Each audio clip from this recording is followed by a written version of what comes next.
If you haven't noticed by now, I have a kind of a sick sense of mind when I write poems. I am inspired by Edgar Allan Poe, so that's why. But this poem's called Hell.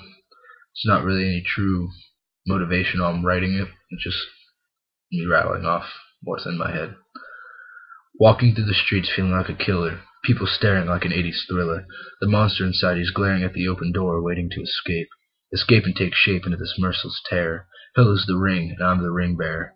The uprising is soon, the affliction of hate soaked over with a silver spoon. So dark and misleading to all the dirty souls who will eternally burn, you unfairly treating. You deserve this pain, you deserve this hell. Don't act like a saint. The day you were born, from heaven angels had fell. You're the walking, talking Antichrist, treating this world and the minds of the weak like your own personal heist.